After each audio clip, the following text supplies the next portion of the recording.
Oportunidades disfarçadas nos problemas pessoais. Criador de um novo sistema de ignição para automóveis, Charles Kettering trabalhava em sua oficina a leste de Dayton, Ohio, quando recebeu a visita do representante de uma grande empresa interessada em adquirir a patente do invento.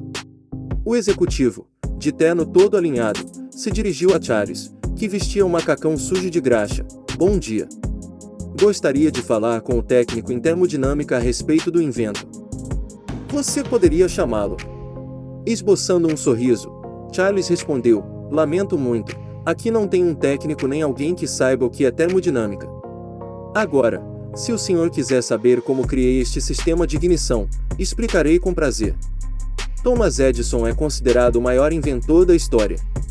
Autodidata, deixou registradas mais de 1.300 patentes, dentre as quais se destacam a lâmpada elétrica, o fonógrafo, o microfone e o projetor de cinema. Leonardo da Vinci foi pintor, escultor, engenheiro e arquiteto, além de ter antevisto invenções importantes, como o helicóptero e as lentes de contato. Esses dois homens deixaram contribuições em áreas tão diferentes porque, entre outras razões, se permitiram fazer isso. Hoje em dia é diferente. Vivemos a era dos especialistas. Mesmo os sujeitos mais inteligentes e capazes se limitam às suas áreas de domínio e não ousam se arriscar em outros segmentos. Todos nós acreditamos que, se existe alguém capaz de resolver nossos problemas, são as pessoas especializadas naquele dado assunto. Por exemplo, se existe alguém capaz de brecar o aquecimento global, são os cientistas que analisam o fenômeno. Se um dia alguém criar uma embalagem plástica de CD mais fácil de abrir, certamente será o engenheiro de embalagens de uma grande gravadora. Mas isso não é necessariamente verdade. O simples fato de sermos humanos nos habilita a fazer contribuições em todos os campos de atividade. Qualquer um de nós pode ter grandes ideias e colaborar para o avanço nas mais diversas áreas, mesmo sabendo muito pouco do assunto. Às vezes ser leigo pode até ser uma vantagem. Você acreditaria que um sujeito, tendo assistido a menos de 100 horas de noticiário na vida, pudesse criar um império de jornalismo eletrônico? Pois foi isso que aconteceu com Ted Turner ao criar a CNN. Ele mesmo declarou: sabe por que sou tão esperto? Nunca vi muita TV. É comum um especialista, por estar dentro do problema e conhecer de perto os obstáculos e dificuldades, não conseguir enxergar a saída. Nesse momento, quem está de fora pode ver muito melhor. Lembre-se disso ao se deparar com um incidente, um contratempo ou uma experiência ruim. Ao invés de se irritar, pense numa forma de lucrar. Foi o que aconteceu com o brasileiro Paulo Fabra, em 1989, num voo para Madrid. Ao chegar à capital espanhola, o advogado descobriu que haviam estourado o cadeado de sua bagagem e furtado vários pertences. A decepção se transformou em revolta. Afinal, era a segunda vez que isso acontecia. Ao reclamar para as autoridades, o que se seguiu foi o conhecido jogo de empurra-empurra. A responsabilidade é de quem cuida da segurança do aeroporto, declarava a empresa aérea. A companhia é quem deve ressarcir os prejuízos, esquivava-se o pessoal do aeroporto. De volta ao Brasil, Paulo contou o incidente aos amigos, entre eles o administrador de empresas Sérgio Cacetari. O diálogo foi mais ou menos o seguinte: roubado de novo num voo. Que absurdo! Alguém tinha que fazer alguma coisa, por que não a gente? Os amigos se entreolharam, refletiram um pouco e começaram a pensar em alternativas. Depois de algum tempo, chegaram à seguinte solução: proteger as malas envolvendo-as com algum material resistente antes de despachá-las. Para materializar a ideia, Paulo e Sérgio procuraram um amigo conhecedor de mecânica, que desenvolveu uma máquina capaz de embalar grandes volumes utilizando uma fina película de PVC. Foi assim que, em 1990, um ano após o ocorrido em Madrid, surgia no Brasil a Protec Bag. Inicialmente, a empresa funcionou num pequeno estande no aeroporto Salgado Filho, em Porto Alegre. Atualmente, o serviço está disponível em diversos aeroportos brasileiros. Quantas vezes não voltamos de um passeio revoltados com um mau serviço ou atendimento? Mas nem imaginamos que talvez seja o destino colocando uma oportunidade em nosso caminho. Depois de esperar ansiosamente pela chegada das férias, a família Wilson finalmente embarcou a bordo de um carro alugado. O roteiro previa passeios por regiões deslumbrantes, balneários e pontos turísticos próximos de Memphis, cidade onde morava no estado americano do Tennessee. Porém, eles não podiam imaginar que se decepcionariam tanto com a viagem. Os hotéis próximos das estradas eram de péssima qualidade e tinham diárias salgadas. Além disso, cobravam adicional por criança e pelo café da manhã. Resultado, o dinheiro terminou antes do previsto e a família teve que retornar mais cedo para casa. Nem precisa falar, revoltadíssima. O pai, Charles Wilson, concluiu que, das duas, ou os hotéis lucravam demais ou não sabiam trabalhar. De qualquer forma, havia uma brecha ali. Como era investidor imobiliário e entendia de construção, Charles decidiu aproveitar a oportunidade, reuniu as economias, vendeu alguns bens, fez empréstimos, comprou um terreno e iniciou a construção de um hotel diferente. Seria um estabelecimento projetado para oferecer tudo o que a família não encontrou nas férias, conforto a preço baixo e com hospedagem grátis de crianças. Foi assim que, em 1952, surgiu o primeiro Holiday Inn. Atualmente, existem mais de 3.000 hotéis da rede em todo o mundo. Note bem, quem ofereceu uma solução para bagagens violadas não foi um especialista do setor, mas 3 amigos, um advogado, um administrador de empresas e um mecânico. Quem criou uma alternativa de hospedagem mais em conta não foi um empresário de hotelaria, mas um investidor imobiliário, da mesma forma que o mais popular e prático instrumento de aço do mundo foi idealizado por alguém que nunca tinha trabalhado com metal. No final do século XIX, o vendedor King Camp, então na meia-idade, vivia apreensivo com o futuro. Ele ganhava a vida vendendo rolhas, um trabalho apenas razoável que lhe rendia um salário incerto. Mas tudo mudou no dia em que ele dividiu a preocupação com o amigo William Painter, que havia enriquecido após criar as tampinhas descartáveis para garrafas. Ele deu o seguinte conselho a King: "Vá por mim, rapaz, para ganhar dinheiro sem parar. Você também deve criar alguma coisa descartável, que o freguês use e jogue fora." A frase ficou na cabeça do vendedor. Nas manhãs seguintes, ele pensava no assunto enquanto se barbeava usando o instrumento comum na época, a navalha. Num determinado momento, King se distraiu e acabou se cortando. E foi então que percebeu como o ato de barbear não era nada prático. Além de insegura, a navalha tinha tamanho exagerado, perdia o fio facilmente e precisava de constantes reparos. Ainda com sangue no rosto, King esboçou o projeto de um aparelho pequeno, fácil de manusear e seguro, no qual fosse possível fixar uma lâmina de aço fina, afiada e, claro, descartável. Levou 5 anos para materializar sua ideia. Mas pode-se dizer que King Camp Gillette teve muito sucesso com sua invenção. Vendeu milhões de unidades nos Estados Unidos e seu nome se tornou sinônimo de lâmina de barbear.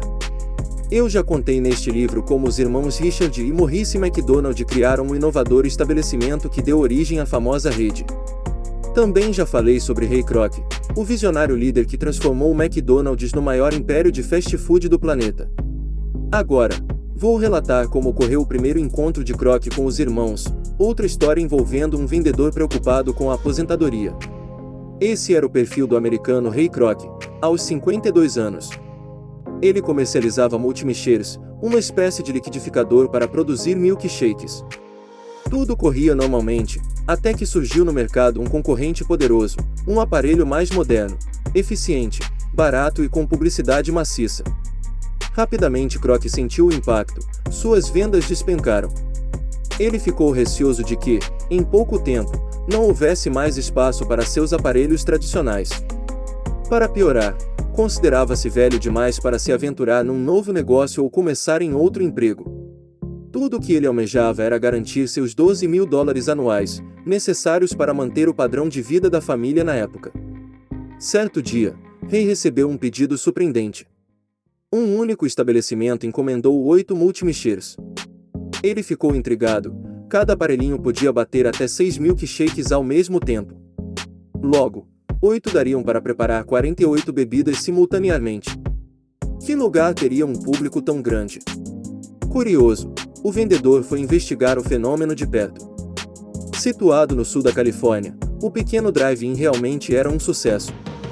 Havia filas de clientes na porta. E o serviço era rapidíssimo. As pessoas faziam seus pedidos e saíam em menos de 1 minuto. Como o vendedor pôde observar, A agilidade era resultado de uma azeitada linha de produção e de uma equipe bem treinada.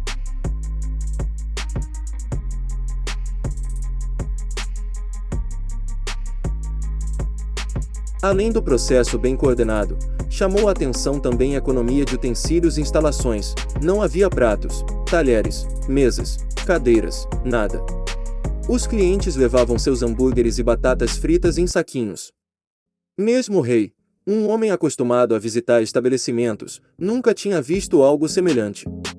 Encantado com o conceito inovador, ele imaginou que, se conseguisse convencer os donos a abrir filiais, haveria muito mais mercado para seus multimichers. O problema é que os irmãos não queriam isso de jeito nenhum e levantaram inúmeros entraves. A proposta só foi adiante porque Rei aceitou um contrato extremamente desfavorável. De qualquer forma, o que motivou Ray Kroc a realizar a parceria foi a preocupação com o futuro. Ele próprio declarou mais tarde: se eu fracassasse com o McDonald's, estaria perdido. Não teria mais para onde ir. Em apenas 4 anos, já havia 79 franquias no território americano. Até um constrangimento pode resultar num grande invento. Em 1949, o executivo do mercado financeiro Frank McNamara havia convidado 2 colegas para jantar num luxuoso restaurante de Nova York. No final da refeição, porém, ele teve uma surpresa: descobriu que havia esquecido a carteira no escritório. O dono do estabelecimento não foi nada compreensivo. Disse já ter recebido vários calotes na vida e ameaçou chamar a polícia.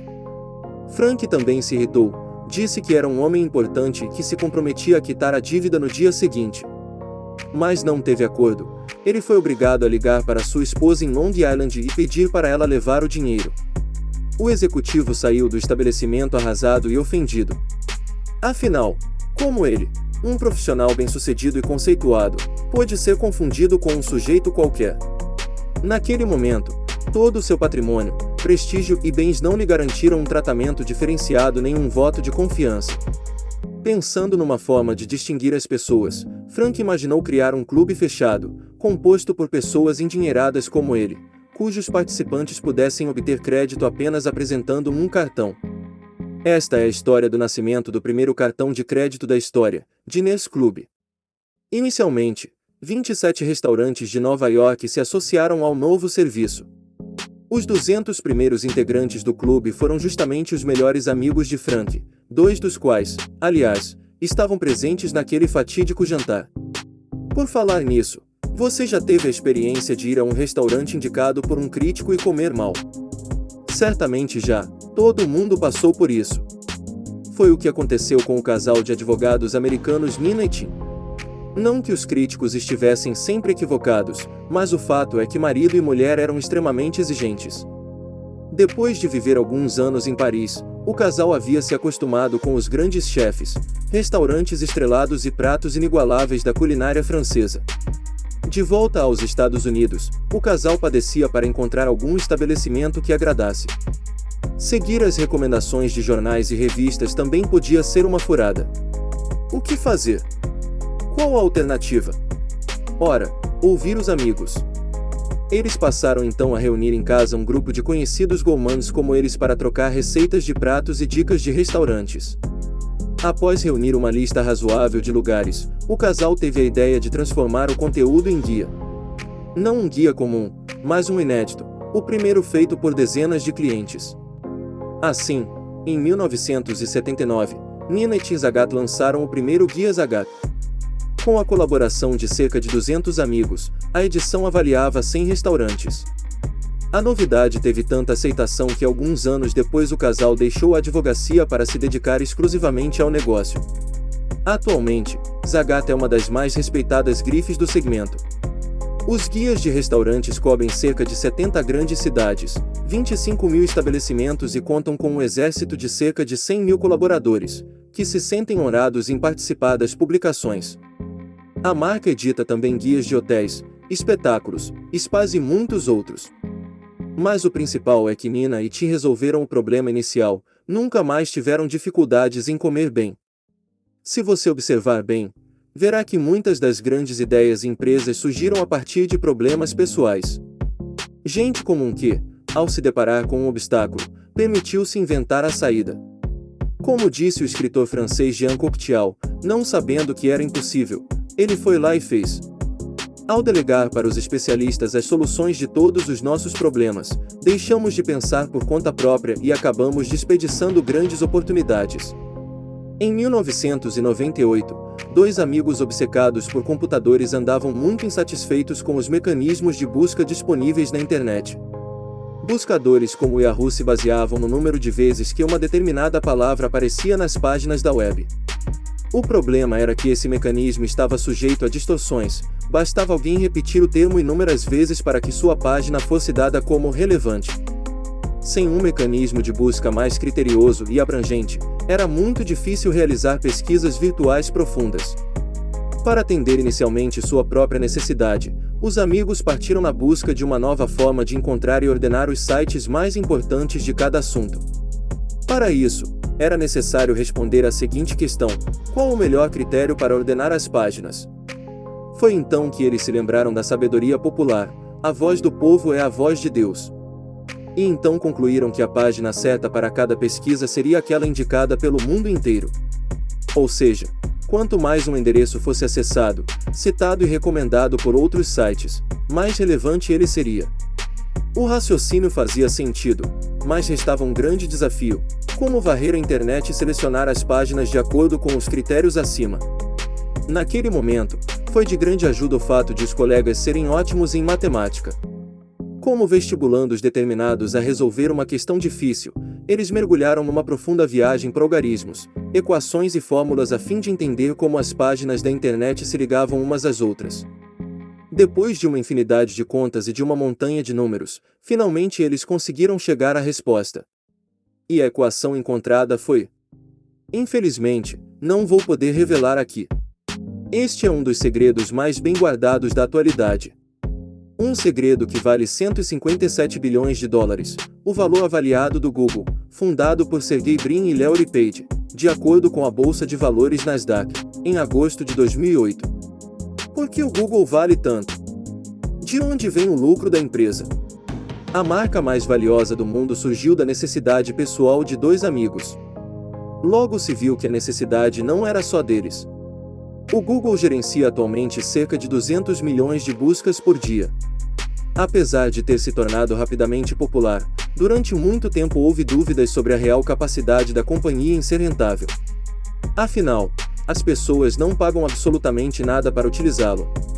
A rentabilidade do portal vem da publicidade. A forma de vender anúncios foi outra sacada genial de Sergey e Larry. Em vez de simplesmente vender espaços e banners, como fazem os portais, a dupla decidiu tratar a publicidade como se fosse conteúdo. Funciona assim: quando você faz uma busca pelo Google, as respostas aparecem em ordem de importância, das mais relevantes para as menos. Anunciar no buscador significa cortar a fila e aparecer em posição privilegiada. Ou seja, o anunciante aparece no topo das respostas mais relevantes. É o chamado link patrocinado. Esse formato revolucionário quebrou diversos paradigmas da publicidade. Em vez de pagar pela veiculação, o anunciante remunera o veículo pela performance, número de cliques ou relevância. Além de segmentar e evitar a dispersão da mensagem, essa publicidade tem a vantagem de demandar pequenos valores de investimento. Isso permitiu que um número gigante de pequenas e médias empresas se tornassem anunciantes, garantindo uma receita poupuda e crescente ao buscador. Claro que isso sozinho não explica a impressionante valorização da companhia, repetindo, 157 bilhões de dólares, à frente de General Electric, Microsoft, Coca-Cola, IBM e McDonald's. É que o Google gerencia um número assombroso de informações, e isso justifica todo o seu poder. Sem contar que não para de adquirir novas empresas e criar ferramentas, algumas ainda nem exploradas comercialmente, como anúncios em celulares. A publicidade no Google tem o mesmo formato das respostas buscadas. Não há fotos, splashes ou títulos grandes. Você pode se perguntar: isso não é ruim para a propaganda? Não seria melhor para anunciantes e agências que o Google comercializasse espaços publicitários em suas páginas como os outros sites? Como empresário de propaganda, posso afirmar que não. O sonho da publicidade é ter tanta credibilidade quanto as reportagens. Esta é a razão por que existem tantos informes publicitários em revistas e jornais. Para não confundir as autorias, os veículos exigem que tenham um layout ligeiramente diferente. Pelo mesmo motivo, canais de TV impedem a utilização de seus jornalistas e apresentadores de telejornais em publicidade, para não comprometer a credibilidade da emissora. E por que o Google, diferentemente da prática comum, não apenas permite, como exige que a publicidade tenha o mesmo formato de seu conteúdo? Porque Sergey e Larry compreenderam, de maneira assombrosa pelas suas poucas idades, que a briga dos anunciantes pela atenção do consumidor pode afastá-lo. Não existe nada mais desagradável do que abrir um site e imediatamente pipocar em janelinhas e banners publicitários na sua frente, não é mesmo? Grande parte dos anúncios são assim, invasivos, barulhentos, desagradáveis e nos obrigam a fugir deles, acessando outros sites, trocando o canal de TV, virando a página da revista e assim por diante. Você pode estar surpreso em ver um profissional do ramo dizer que a publicidade pode incomodar as pessoas. Mas lembre-se, eu também sou consumidor. E, como você, aprecio publicidade inteligente, criativa, divertida, memorável ou apenas informativa, que respeita o público.